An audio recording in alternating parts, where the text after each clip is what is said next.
Good evening and welcome.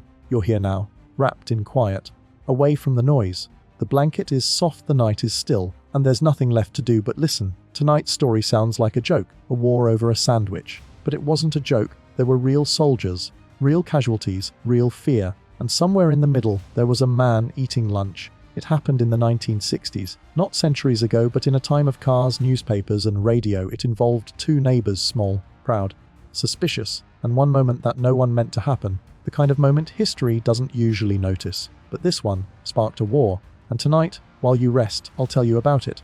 The Sandwich War. Let's begin. It happened in 1969 between El Salvador and Honduras, two neighbors in Central America, both small, both struggling, and both locked in tension that had been building for years. Honduras had land, more of it, and less people. El Salvador had people, many more, and not enough land.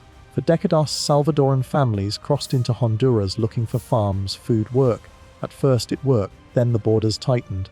Honduran landowners began pushing them out. Tensions rose, disputes turned to anger, and behind the scenes both governments began to prepare for something bigger. Then, in July of 1969, they found their excuse. It came during a soccer tournament. But it wasn't the match that started the war. It was what happened afterward.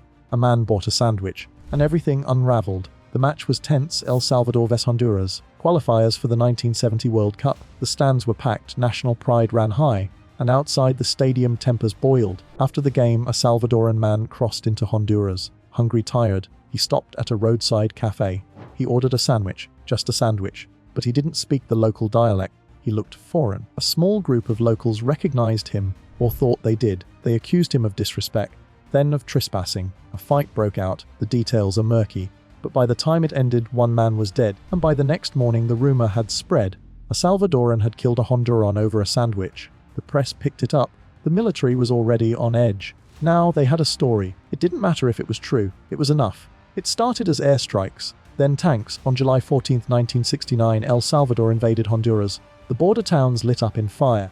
Military trucks rumbled through narrow roads. Civilians fled on foot or hid where they could. Most of the soldiers were barely trained. They wore mismatched uniforms. They carried old rifles. Some had no boots. The fighting lasted 100 hours. It became known quietly as the Football War because of the match that had preceded it. But others called it the Sandwich War, not officially, just in whispers, because it sounded absurd, and yet the bullets were real. Over 3,000 people died, all over border tension, land disputes, national wounds. But in the minds of many it all began with one man in one moment, and a single bite. After 4 days, the Organization of American States intervened.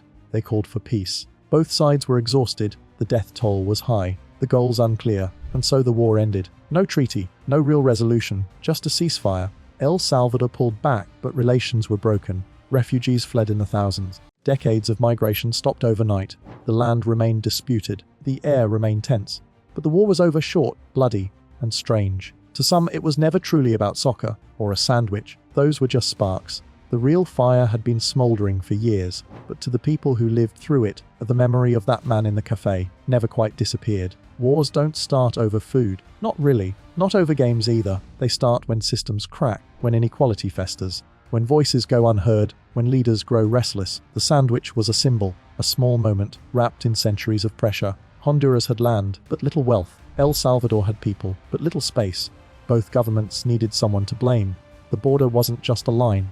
It was a wound. The sandwich story became a myth. But myths survive because they're simple, and people remember what's easy to explain. No one wants to hear about land reform, or policy failure, or political pressure.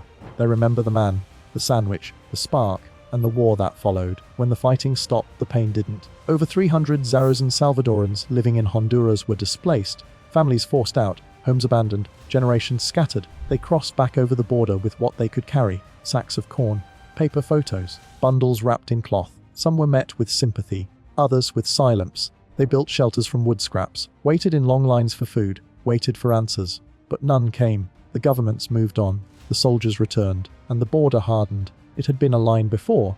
Now it was a wall. The ones who suffered most, weren't the ones who started it. They were the ones who lived beneath it and carried the memory of a war that never made sense. The story of the sandwich never quite left. It's not taught in classrooms, but it lingers in articles, in interviews, in the quiet parts of history books. Some say the story was made up, a rumor spread by radio, a convenient fiction. Others say it happened exactly as described, that a man was hungry, that a sandwich was thrown, that punches followed. The truth may not matter, because the moment became real in how it was remembered. Sometimes history needs a headline, a symbol, a reason that fits into a single sentence. And for this war, it became a sandwich, small, until it wasn't. No land was gained, no leaders fell, no treaties reshaped the world, just a few days, a few towns, a few thousand lives. It was a war with no great speeches, no monuments, no Hollywood endings. But that doesn't mean it wasn't real. For the people who lived through it, of the fear was real, the gunfire, the grief, the confusion. It came and went like a summer storm, sudden, loud, then gone, leaving puddles behind, and names scratched into stone. The world didn't change, but the people did, and they remembered, even if no one else did. As years passed, the war became a story, told in bars, mentioned in papers, half remembered on late-night radio. Some rolled their eyes, others shook their heads, but every time it was told, the details shifted. The man who ordered the sandwich had a name, then he didn't. He asked for cheese, then ham, then eggs. Sometimes he started the fight, other times he tried to stop it. That's what happens when memory becomes myth. The facts dissolve, but the feeling stays, and somewhere beneath the exaggeration, there's still the truth, not about the sandwich, but about the pressure that built beneath it, quietly, until it broke. And now, as your eyes grow heavy and your breath slows, you can let the story go. It's strange, yes, but not all stories have to be explained. Sometimes they just are. Like a man walking into a cafe, like a bite taken too fast, like the sound of something small, cracking open something much bigger. You don't need to understand it all tonight. History is full of absurd moments. This was one of them. A war over borders, hunger, history, and maybe a sandwich. Let it rest now. Let the fighting stop. Let the flags fall. And you close your eyes. Good night.